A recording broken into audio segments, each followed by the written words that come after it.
Welcome everybody to episode 8 of the FoxCast.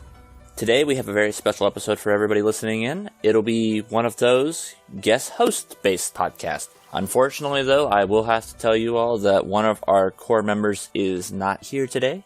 Nuvo is off working, doing the hard life, being a busy man, being an adult. We're angry at him, but we'll try to forgive him. But in the meantime, we do have a great guest host to fill in for him and just make this show all the better. We're going to be covering a lot of little things, but mostly we're going to be interviewing this guest host. Otherwise, it's just going to be me and my other regular host doing so. So there's me, Doaks, and over to my virtual right, you know him, you love him. He's the editor of the podcast. Say hello, everybody, Dyna. Hey, everyone. And our guest host that I want to introduce to everybody today, they are one of the resident massive Type Moon fanboys that I know. Say hello to everybody, Haitaka. Oh, thank you so much. Hello, everyone tuning into the podcast. Thank you so much for watching. Yes, I'm the the guest, yeah. Yeah, I'm very thankful for my intro, so that just about covers it. Thank you, Doaks. Thanks for joining us, Haitaka. It's an honor. You were the first person Dyna wanted on our podcast, so we're glad we finally have you on here. Oh, I'm so happy. Thank you. Glad to have you on. We are going to be covering the basics like always. I will be filling in for Nuvo today to talk about trends, and then we are going to get into the nitty-gritty interview, or as Dyna would say, interrogate our guest host. I'm prepared. And then towards the end of the podcast, as always, I will tell you any news or Kitsu changes that has happened, and we'll give you the recommendations of the week. Otherwise, let's have a good episode. You guys ready for this? Yep. Oh, yeah. Wonderful, wonderful. So, trends. I only have 2. I don't know if there were more, because Nuvo usually takes notes for these that I could find or remember in less than 24 hours notice. So first off was the Crunchyroll lightning round question set that was going around. I think it was about a dozen questions or so from one of the episodes of their lightning round interview that they do for a variety of anime YouTubers and other people involved in the community. Kyns, or Kyans, however you say his name, correct us if you listen in and tell us. Kyins was the person who started this trend, and it took off pretty well. We all answered the questions. It was a lot of fun finding what different people got out of it. So did either one of you guys like this trend or take part in it? I did not, because as normal. I'm assuming you lurked and read people's though. Oh yes, I do. I didn't hear about that particular trend. No, I guess I didn't encounter it much. But what was your experience with it? It was fun. I took place in it. I answered the questions and, whatnot. It's just always fun when people have like a huge set of questions and just tell us more about things that they see in the anime world. Some people did it sarcastically as always, but it was still pretty fun to see. Yeah, of course. That adds an extra element. All right, so the next trend, the second one that we took place with, was the newest one that my friend Full Metal Hagane started. It is video game Baes. It's a recent one that actually started just like 2 days ago, so it's still active. It was a 3x3 classic of just 9 of your favorite video game like waifu material type of girls. Yeah, that's definitely true. I've seen a lot of people get really engaged with this, and I think that's kind of awesome. You get to see through an unusual perspective what video games that people really got into, or they at least liked a certain aspect of it enough to pick a waifu character or a babe character, so to speak. I didn't participate in it personally because it was far too difficult for me to think through all the video game characters that I know. I gave up. I'm sorry. Yeah, I don't think you're like most of us were. Because I have a list of every game I've ever beaten written down. That's a good idea. Dang. So I just scrolled through it. Dyna, of course, again, didn't. He doesn't want to share his waifus. He hoards them like treasure. No one will know. But yeah, that was pretty much all the trends. It was pretty quiet this time around. Fun to see people's taste once again, but nothing like mind-blowing or aggravating going around. So, without further ado, we are going to start interviewing Haitaka. So, let's get down in the gritty and ask some questions, Dyna. What do we want to ask this fella? Alright, so, Haitaka, so how did you first discover Kitsu, and what made you want to join the website? Alright, well, before we start, I'd like to say they're not holding me against my will, and I am doing this of my own volition. So, I discovered Hummingbird back in the day because I was listening into Podtaku, my second favorite podcast, of course, after the FoxCast, where Garnt, Holden, Tristan, and Gene they were discussing this new anime website that was gonna better than my anime list, and that was Hummingbird. So that's how I discovered it. Of course, Scarlett Holden, Tristan, and Jean were the first people I followed, followed by all y'all amazing folk eventually. And yeah, and I have stuck with it since Hummingbird. That has been awesome. I really liked it. Yeah, we were both old Hummingbird users too, not like a brand new to Kitsu. Do you remember how you discovered both of us? I think I might. Were you one of the ones I met through one of my streams I did, or did I meet you before that? That's a good question. Because I feel like because you joined for me for one of my Ghibli streams I ended up doing, right? Oh yeah, certainly I did. Yes, okay. I think that was the first time you and me actually had a dialogue between each other, at least. Yeah, we did briefly discuss. So yeah, that's been awesome. I'm really happy I found you guys. We're the only ones who talked through most of the film. There's that too. All right, so of course we know how you got to Kitsu, but a lot of people have fun stories about how they discovered anime. How did you discover yours? Did you discover yours while like stealing somebody's tablet who was watching Hajime no Ippo, or did you just like flip through the TV one day? What happened? How did you find it?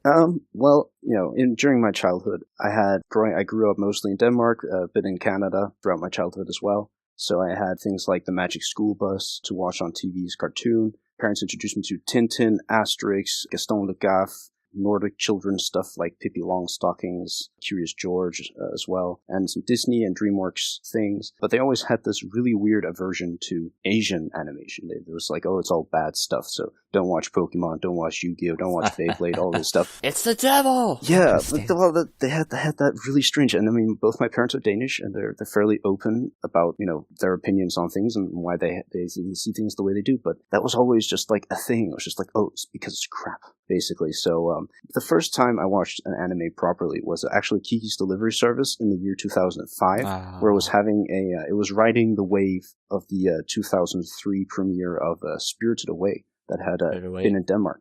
And so one of my dad's colleagues, he was like, oh man, I know you have kids. Have you taken your kids in to see, Kiki's Delivery Service? They're rerunning it in theaters. It's amazing.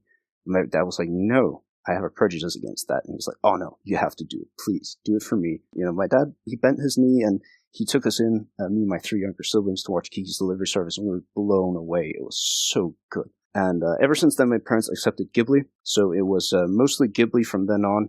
And even once I got my own computer and access to the internet, I didn't feel a need to discover more Japanese animation until a friend in Washington, D.C., when I lived there, gave me some anime and manga recommendations, just out of the blue. She was like, hey, could you be interested in this stuff? And I was like, you know what, maybe I'll give it a shot. So I remember I watched Cardcaptor Sakura and started watching Fairy Tail. And then it went from there, and I discovered loads of other stuff. It's been really great. Oh, cool. Yeah. Kiki is near and dear to my heart. It was the second Ghibli film I ever saw since about the time when I started getting into anime again after I fell out from the years of being in middle school and high school and got back in as a late high schooler and adult.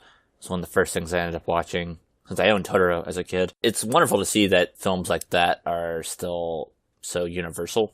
I think that's the one thing that Ghibli doesn't get enough credit for within our own community sometimes, because it's cool to hate on popular things at times, is it really introduces a lot of people to the medium in a way, or lets them show it to their family. Because I've gone to the theaters with my mom and seen a lot of films too for Ghibli. She doesn't even really like anime, and she'll go see all those because she thinks they're wonderful. Yeah, exactly. Same situation here. I completely agree.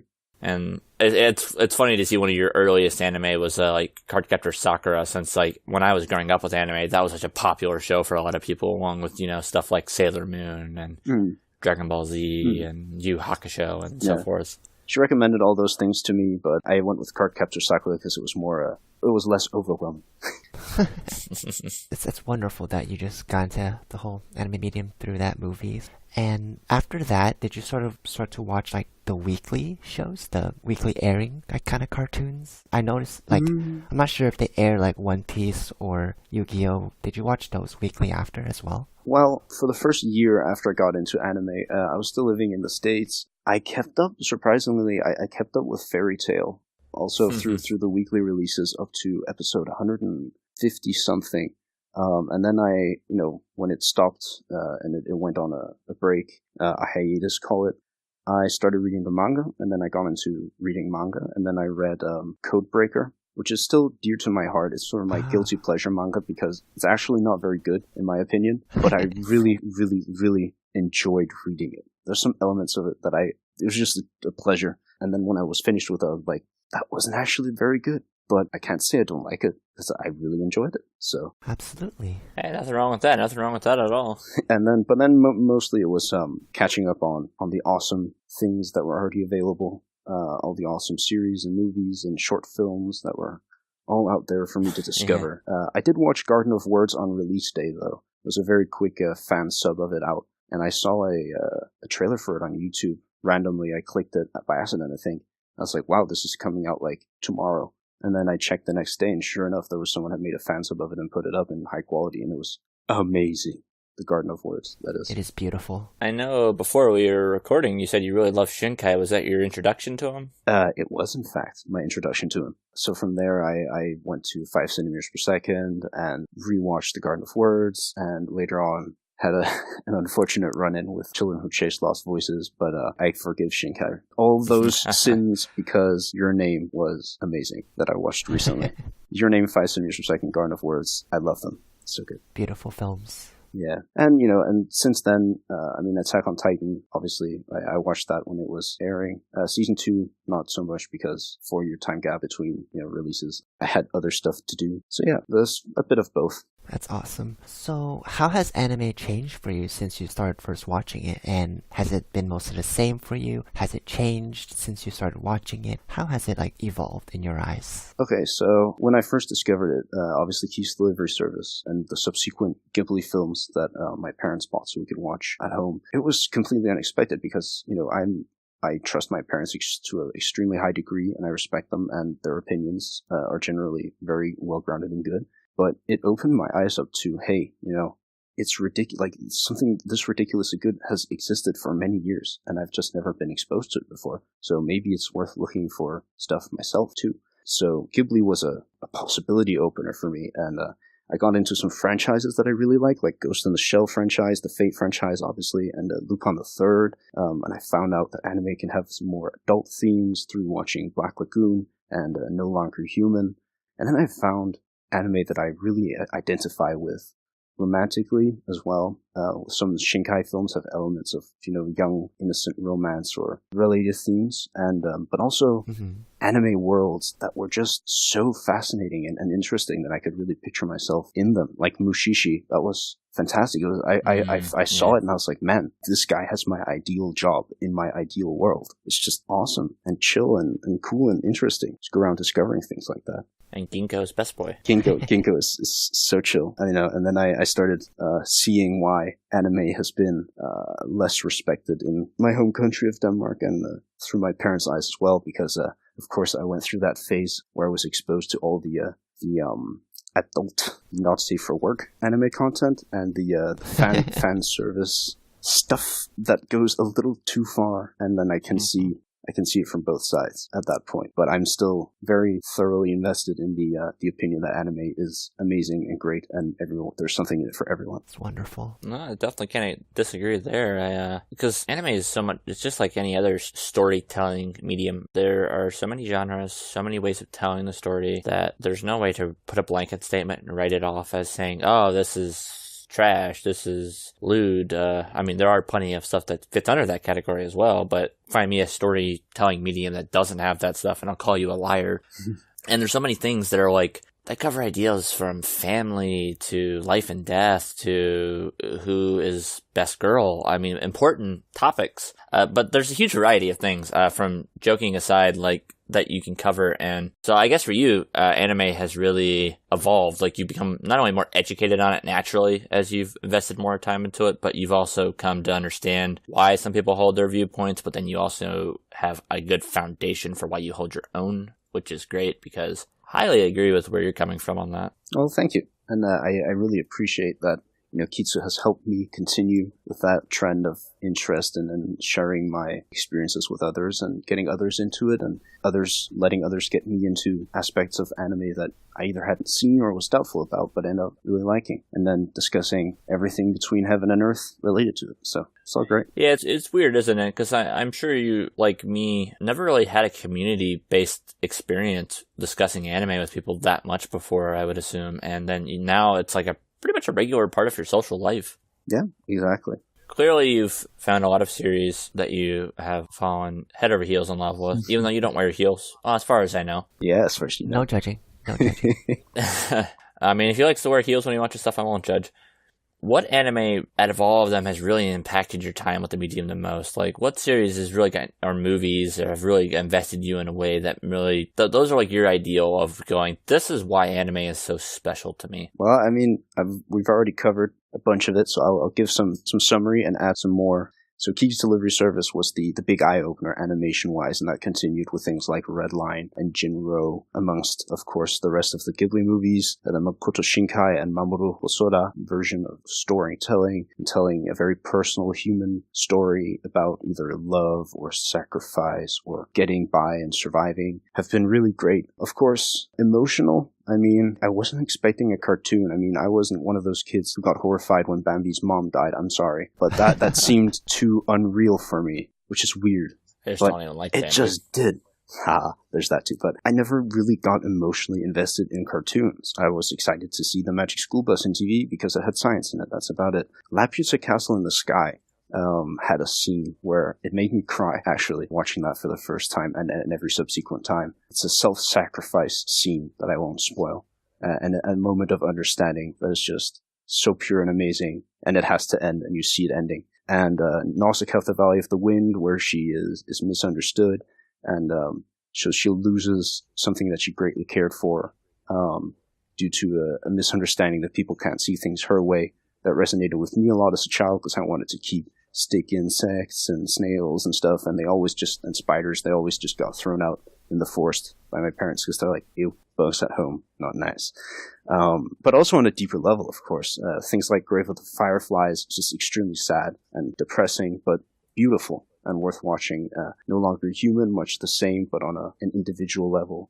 5 centimeters per second, and Your Name being beautiful and riveting, but really with a very simple romance and character-based plot that I wasn't expecting from anime, if you'd asked me, even when I was starting to get into the media. Jinro was the first emotional anime that made me very calm at the same time. I actually discovered Jinro through a YouTuber called Demolition D, who sadly hasn't made videos in a very long time. He recommended it as a sort of quiet but profound anime movie, and that's exactly what it turned out to be. And I really just emotionally, it gets me in an emotional state of just enjoying it and being calm and relaxed, even though there's a drama unfolding on the screen. And no other movie, live action or animated, has really given me that specific impulse before.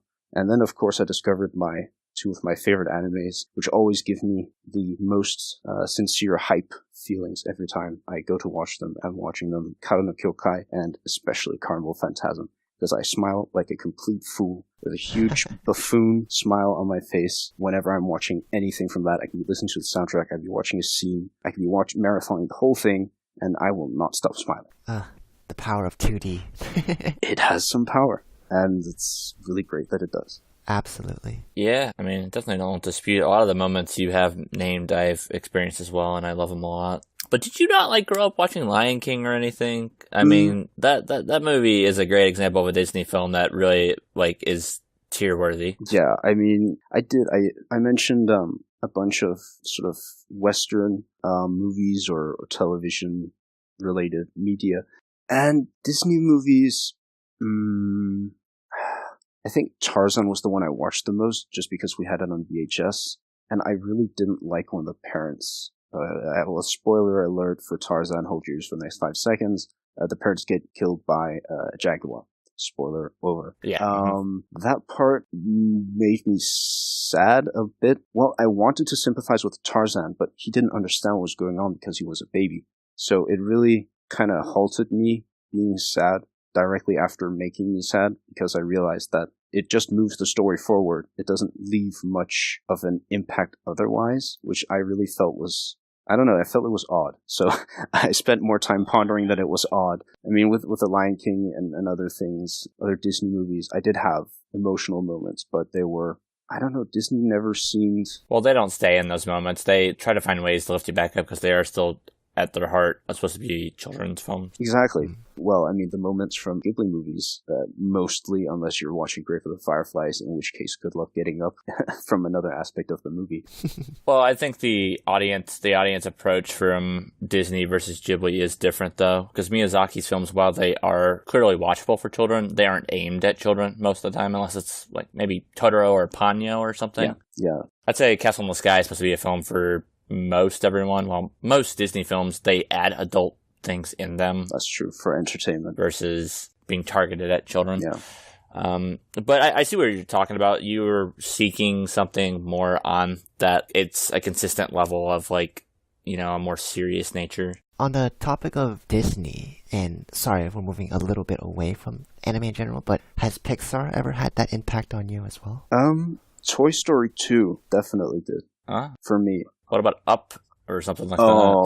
Oh, now you reminded me. Oh my goodness. Yeah. Inside Out was also one too. Yeah. I think Pixar finds that feel more, the one that he's talking about that the Ghibli films do, where it is a little bit more for everybody, but they definitely clearly make their films for adults more. Yeah. Alright, so moving on from emotional investment to more of a physical investment, have you ever attended any anime-related events, and do you have any stories around or behind them? I did, actually. When I was living in the States for that 1 year after I got into anime, I attended both Anime USA, which I believe is held in the fall. It's a smaller convention in Washington, D.C., and I also attended Otakon, which is a bigger, much more well-known anime convention event. Maryland. Yeah, exactly, in Maryland. And that was... Otakon. Otakon. And that was awesome. Otakon! That was so amazing. And, Anime USA, I was still getting into anime. I maybe just finished watching Cardcaptor Sakura and maybe half of Fairy Tail, so I was still fairly new to it. So I just went around and enjoyed and absorbed all the cosplay, which there isn't that much of at Anime USA. It's gotten better, but there wasn't that much exposure for it back then. It was kind of smaller. So I went around absorbing it and listening to people and, going through the vendors, the small vendors hall, and seeing all the different stuff that I could get interested in once I'd seen more anime and read more manga to know and appreciate more of it. And then Otakon came along, and I actually cosplayed as Gray from Fairy Tail, which is a very simple cosplay that I was thankfully fit enough for at the time, because it requires that you have some kind of abdominal structure that is not flab. I like Nubo, all those abs that he's got. Shout out to Nubo's abs. Ab shout out. That had to happen. But, I cosplayed as Gray from Fairy Tail, and I went with a friend who cosplayed as Mavis from Fairy Tail, and we had an awesome time, and I really got much more out of the vendors hall at that convention, which is, it's also much bigger and a much bigger turnover in money. Other than that, it was because I was cosplaying myself, it added that extra bit of interest into cosplay that I could see and appreciate and really get completely stunned and overwhelmed by some of the levels of cosplay that exist at these huge anime conventions. Super impressive. Oh yeah, the amount of money invested no kidding. is crazy. Exactly. And the investment in money and attention to detail is spectacular. And the only real event that I attended, other than the Fairy Tail cosplay meetup, which you can still find pictures of somewhere, it was an AMV competition. And that's what got me into AMVs, actually. It was really funny and emotional and surprisingly well done by relative amateurs. Just putting something out there as a tribute to something to do with anime. You like Fairy Tail and AMVs, man. I feel like you'd make good friends with my girlfriend, because she discovers 80% of her anime by watching AMVs, and she's a massive Fairy Tail fan. Oh yeah. I mean, I stopped cold in my tracks with just watching tons of AMVs when I got massively spoiled for a few series that I ended up really liking when I watched them later. I was like, okay. That's why I typically avoid them myself, too, spoilers, because I'm like, spoilers are... But yeah, I like AMVs a great deal, and I have a massive favorites AMV playlist on YouTube that I watch frequently, just marathon it all the way through on shuffle, and it really brings back and helps me relive those shorter impact things about various animated media that I like. I am going to ask you when we're done recording to give me a link to your favorite one, and I'm going to leave that for everybody listening. The top choice pick of Haitaka's AMVs as a link in the links when we make the special post for this. Ooh. So if you want to see the top of the top. So once post-recording, we'll have something fun for you guys to watch on the side. Certainly. I will definitely get on that. But yeah, so that was And that's just about my experience with anime events. There was an anime con while I've been back in Copenhagen, Denmark, studying at university. I went to the open dealers hall on the Sunday because the tickets were kind of expensive to get in, and the open dealers hall event on Sunday was great, and I picked up some soundtracks, met a few friends there, but Denmark is still a relatively small scene for that, so it didn't surprise me much. The one thing about anime events that I'm really thankful for is actually my friends who do attend them religiously and are very thorough with signing up to events and stuff, because a friend of mine, the same one who recommended me some other anime while I was living in the States, got me a signed poster signed by Carrie Walgren, who is the voice actor for Saber in Fate Zero. So she got me a signed voice actress poster from Fate Zero, and that was just amazingly awesome. Well, bridging off, my next question was going to be ask you if you had any standout merchandise. So you've named a few. Is there anything else really awesome that you have that you'd like to give a little shout out to? Well, I mean, the signed poster that I got as a gift is spectacular. I haven't framed it or put it up yet, but I definitely will, because it's the kind of thing that you can't buy. It doesn't have a value because it's unique. Yeah, like the poster is cool, but the signed version is just that's the special factor. Priceless. It's so special. Like Dyna's smile. Oh, certainly, unique and precious. But yeah, so I have some DVD and Blu-ray collections.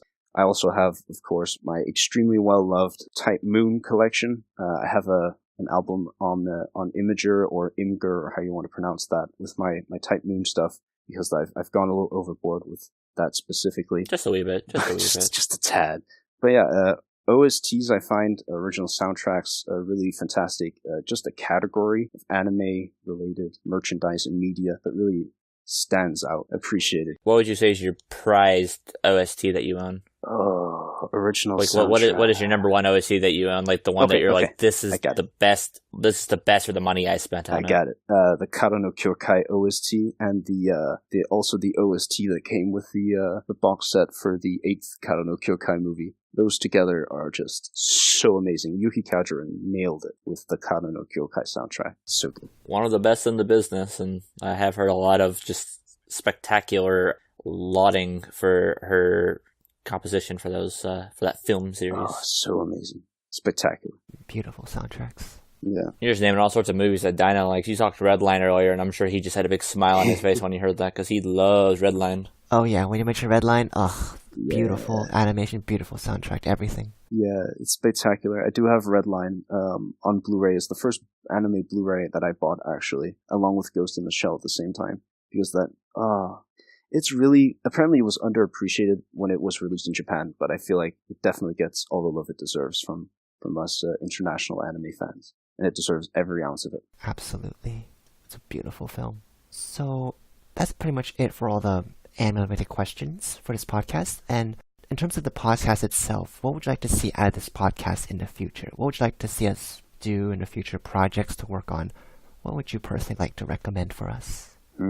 Well, you all always have a great time seemingly doing these podcasts, and I'd like for you all to continue doing that, because it just makes it so much more fun to listen in on. It's much more engaging, and just topics on anime or manga, maybe a franchise specific topic, media news. You're all really good at mentioning that here on the podcast, so I feel we get treated to all these special editions already. Perhaps if you ever come across maybe some a voice acting or an animation or music related topic, I think that would be really cool. But you do also always have those bits in. Just spontaneously get a weird insight into some anime related thing where you're like, that could be really, I want to discuss that with someone. Just somehow making that fit in would be great. And I really like the dev blog episode with Josh. Of course, I understand that Josh has his box of secrets that he needs to keep hidden. He can't open his Pandora's box up to us Kitsu users all the time, or he wouldn't be special anymore. But I would definitely tune into more Josh or other Kitsu dev interviews or discussions. That's awesome. Awesome. Thank you so much for those. Yeah, sounds good. I'll keep that in mind. You already, because we were just bridging off a little bit, made me think, gosh, what would be fun to do is like a comparing Disney versus Ghibli, like what they're aiming to do, would be a fun possible discussion topic. Yeah, you got something right there. Keep a hold of that. So we've covered the long-winded questions, and Haitaka was ready. He had his pen and paper, and he was like, oh, you don't think I have notes? I have notes, let me tell you. But it is time for the quick format lightning round. Brought to you by me, of course. So these are going to be a set of quick fire questions. If you need to elaborate a little bit, that is fine, but don't worry about over elaborating. That's not what we're here for. It's just important, to the point type of stuff. All right, first, are you a seasonal or binge watcher with your anime? Do you binge watch your stuff, or do you watch it like week by week? Well, I'm mostly a marathon watcher, so I catch up on all the awesome things that I missed when it came out, with a few exceptions, and that I'm also a very impulsive rewatcher, so I'll just, when I feel like it, I'll pick up a series like Ghost in the Shell Standalone Complex, or I'll start somewhere in Fate, or Kara no Kyokai, or Wizard Ghibli movies, or Cowboy Bebop, and I'll just rewatch that whenever I feel like it. Yeah, rewatches are quite fun. I'm in the middle of a Death Note one myself right now. Oh, I need to watch them. Do you use any other anime-based websites for tracking or social purposes? Well, I used to use a really weird website called the Otaku, and I also used my anime list. I am not available on those anymore. I still use the Anime News Network and YouTube, and I find that you can communicate with a lot of the YouTube content creators over Discord if you feel like it. They have groups set up for that, and that's really added a little extra dimension to the anime community for me. All right, wonderful. Yeah, I agree that because that's one of the best things about them being small is they create a conversation with their fan base because they care. Who creates your favorite content on all of Kitsu? Oh. Put you on the spot here. Oh, dang. Well, definitely the FoxCast has to be my number one pick for that. And honestly, anyone who gets in on trends. I could mention all the people that I love holding discussions with on Kitsu, of course, including you guys, Doaks and Dyna. But I know that I'll forget someone and they'll be horribly offended and they'll probably hate me forever. I will hate myself. So I'm just going to go with anyone I enjoy holding discussions with, the FoxCast, and trendy people. He loves you all. That was a very Dyna-esque answer. Avoid any specific names. Who is your waifu for Laifu, and why is she the best? Oh, dang. Well, that's going to have to be Arturia Pendragon, or Saber from the Fate franchise, because she's charismatic, kind, witty, fierce, and really has enjoyable on-screen chemistry with all the other characters. And she's honest, fun, but really honorable. She likes a good duel. She's protective, caring, and overall just adorable. So, in a non-creepy way.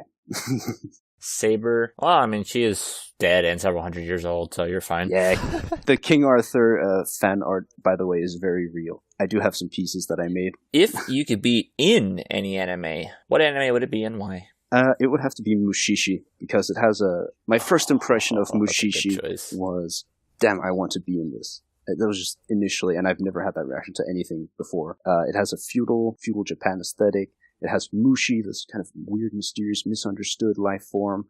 I really hope if I was dropped into the world of Mushishi that I'd be able to perceive them, because if not, that would kind of suck a little more. But, and its unspoiled nature and scenery and just endless possibilities. Well, we could say if you are Mushishi that you are a Mushi master, that way you could see them, because you're going in there, so why not, right? That would definitely be the deal I'd want. That was a lot less of a perverted answer than Josh gave us, which is nice. Slightly less perverted. He's like, it's either Pokemon or a hentai. I'm torn. Which I was just like, that's only Josh, man. Only Josh. Well, that's fair enough, I guess. If you were a master in the Fate universe, what heroic spirit would you think you would summon? For me, I'm going to have to go with two kind of bizarre ones that probably no one's ever heard of before, but honestly, I have to be honest with my answers. It's either Peter Tordenskjold, who was a Danish naval spy and a hero in real life. Super awesome guy, was always loyal, even though he acted behind the scenes. Then we have Holger Danske, who is Hogar, the Danish mythical knight with a sword and shield, and he's a statue. And he comes to life if Denmark is ever in a crisis, and he will fight for us on the front lines. So I'm like, yes, that would be awesome to meet him. Kind of like meeting Alexander the Great from Fate Zero. Just an all-around awesome, charismatic guy. Just a bro. I didn't even write this down, but what classes do you think those two would be? Peter Tordenskjold, I could imagine as an assassin, but a kind of a lawful good assassin, which would be really weird. Or perhaps a writer, because a lot of ship-based characters tend to be writers. And Holger Danske, I'd say, most probably Saber, but a Berserker Hakudensuke would be really interesting as well. And which heroic spirit that has not been summoned before would you like to see? Would it be one of those two, or is there somebody else that you would like to see? This would be, it would have to be Loki, the Norse god. The trickster god. Yeah, exactly. Because I was imagining, because definitely I wouldn't want him, because he's a trickster god, and he would yeah. double cross me and everything, and probably do some horrible things. But he is, in lore, in Norse mythology, the possibilities are amazing. He could be a caster or a berserker. So he had runic magic, but he also went crazy sometimes. And he could morph into salmon and horses, and he often had intercourse with other animals while he was in those forms, which would make fan service really weird. But he could have, he has children. He has Hel as a child. He has the Fenris wolf as a child, the Midgard serpent as a child, and he has Narfir and Narvi as two real sons that he got with his wife. And in the lore, one of his sons was forced to kill his other son, and then the victorious son was taken by the gods, and his intestines were torn out of him and used to bind Loki to a rock as punishment for something that Loki had done. So he would have, not only would he have like the trifecta of Ragnarok with Hel, Fenris, and the Midgard serpent as his, perhaps maybe, his noble phantasms, but he would also have a god chain ability where he'd throw his son's intestines at people, or maybe use them to bind himself. I don't know. The possibilities are so good. Yeah, I feel like Gilgamesh would trick you. Yeah, I'm sure Loki would be 10 times worse. Yeah. And the final lightning round question for me, at least, unless Dyna has thought of something in the meantime. What is your most hyped anime of the fall season? And I'm also gonna let myself and Dyna, and I'm going to shout out Nuvos as well after Haitaka answers, so don't worry, ladies and gentlemen, it won't just be Haitaka's answer you get here. We're all going to answer this one. Oh yeah, you better believe that. So my personal, most anticipated fall season anime, I'm gonna pick a movie, and I'm gonna go with the first Fate Stay Night Heaven's Feel movie, because I feel like Type Moon is going to blow it out of the water. They have all the possibilities. Previous works, Karo no Kyokai had some very dark and raw themes. They could show that from Heaven's Feel if they wanted to, or they could go a much more mild route, but still show some crazy stuff that goes on. And I'm really hoping that it's going to be amazing. I'm not even that big of a Fate fan, and I'm excited for it, so I hope it's good. Same. All right, Dyna, what is yours? I haven't really checked out a lot, but I would definitely, hands down, give it to the third season of Shokugeki no Soma, or Food Wars. Well, and I thought that was an obvious pick for you, because you're a longtime Food Wars fan, so returning with the third season, it's going to be great for you, I'm sure. It's absolutely great, and it's 24 episodes for those wondering how long it is. Oh, so it is full 2 quarters, cool. That's nice, because season 2 is only 12, right? Yes. Or was it 20? Yeah. Okay. Or second plate, as they called it. Remember a snack while you're watching that, by the way. Always makes you hungry. Oh, definitely. Hungry for multiple things, for bodies and for food. Yes. All right, Nuvo's pick is, I'm going to butcher the Japanese name if I say it, so I'll say the English name. It's The Ancient Magus Bride. Oh. It was a 3-part OVA series, but now the official series has also begun. Its first episode aired the other day. It's like a fantasy-based series and also a romance, so maybe it'll be great. I need to watch the OVA still, so I can't say much on it. It's a beautiful fantasy film. I think the Japanese name is called like Mahotsukai no Yome or something like that. There's the man who can say it, right? It's a beautiful film. Yeah, I've wanted to read the manga for a while. Yeah, it's supposed to, the art's really pretty for it, too. It is. Which studio? And the anime, it has just, they've brought it to life in the best way, it looks like. That's going to be awesome. And for me, my pick of the season, I've mentioned it before to Nuvo and Dyna, Inu Yoshike is the one I'm most excited for. It is about this, like, he's like a 60-year-old man whose family hates him, his life sucks, and suddenly he is given the powers of basically like this like godlike robot thing. And he decides, I'm going to be a hero. I'm going to start saving people. And things are going well until he discovers that one other guy in Japan, who's this young fellow, has also gotten the same powers. And instead of being a hero, this guy is murdering people in just bizarre and really fucked up ways. So it's going to be basically a hero versus villain story of some young, charismatic, evil person versus a down on his luck old fellow who is trying to turn his life around. Oh, damn, Great. I didn't know that was getting an anime adaptation. I'm going to have to check that out. And it's being animated by Studio Mappa, so that should be nice and pretty. Oh, awesome. That should start in about 3 days. Last time if any chart is accurate, which it's accurate half the time. Well, now I'm suddenly a seasonal anime watcher. Start of anime seasons are always so hyped. Yeah, Yes. I don't watch a lot of seasonal anymore because of my relationship with my girlfriend takes up a lot more of my time, so I don't really have... And also the fall seasons when I do my annual marathon challenge in November, so I wanted to do it light. There are a lot of shows coming back, everybody, though.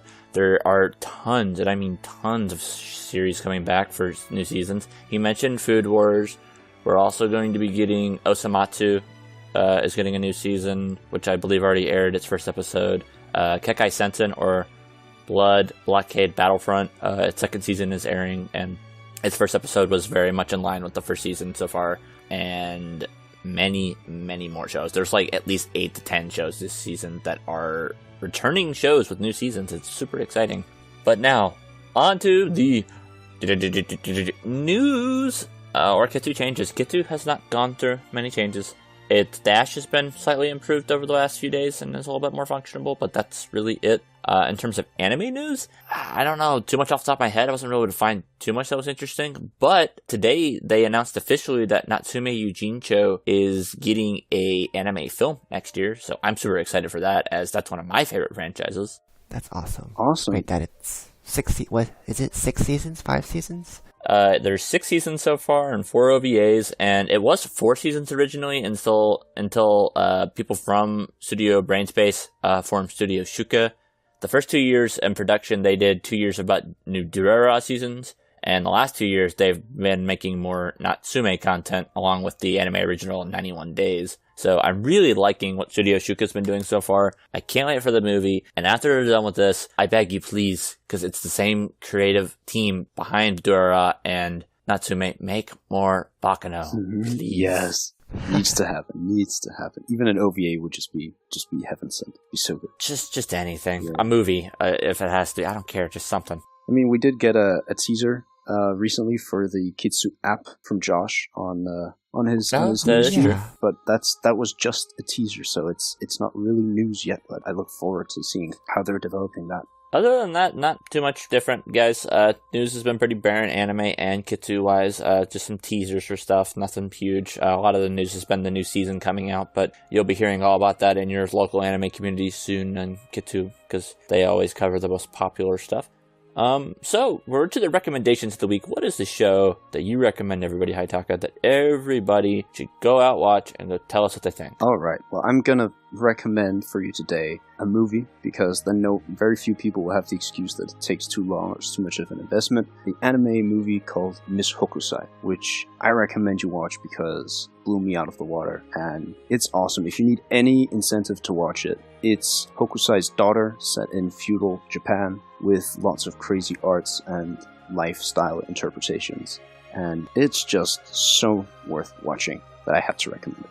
Yeah, and it's been very well received in Japan so far, and I will definitely leave a link in English and Japanese below for everybody for whatever you prefer. So if you had any issues understanding what he said for the title, I know what the show is, or the movie, so I will link everybody to it.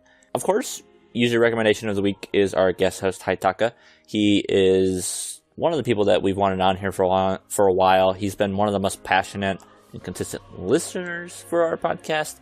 And all around, he's super polite like Dyna, and he's basically as polite as Dyna and talks as much as me, so he's a perfect mixture. You get the best of both. Oh, you guys are too kind. Jeez. Really, thank you for joining us, Haitaka. Yes, thank you so much. Thank you so much for having me. It's been an honor and a real pleasure. I was about to say, it's been a pleasure for us too. Now, before we sign off and say goodbye, was there anything else you wanted to ask him, Dyna? Nothing in particular. All right, sounds good. Was there anything else you wanted to mention or shout out before we say goodbye today, Haitaka? Well, of course, a shout out goes out to everyone on Kitsu who is tuning into these podcasts, people just starting to get into it.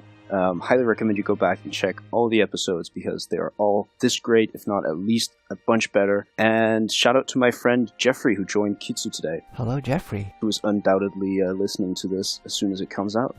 Oh, wonderful. What's Jeffrey's username on the site? He hasn't disclosed that to me, but I will definitely get on finding that soon. All right, well, you can tell him to follow Dyna and me or Nuvo or all of us, and then we'll start the community experience for Jeffrey. Welcome to Kitsu, Jeffrey. Well, thank you. Welcome. On behalf of Jeffrey, thank you very much. Jeffrey's going to be like, how dare you? I don't want to talk to these strangers. Nah, he's chill. It was absolutely wonderful having you on. I love asking some of these base questions and seeing how different the answers are from everybody. So, thank you, Haitaka. It was absolutely wonderful having you. For everybody listening, wherever you are, I hope you're having a good morning, a good afternoon, or a good evening. My name is Doaks. And I'm Haitaka. I hope you have a very chill time and enjoyed listening and continue to listen in. And all the best to you from our FoxCast. And I am Dyna. Thank you both, Doaks and Haitaka, for being on today's episode, and we will catch you all next time. Bye-bye, guys. We love you.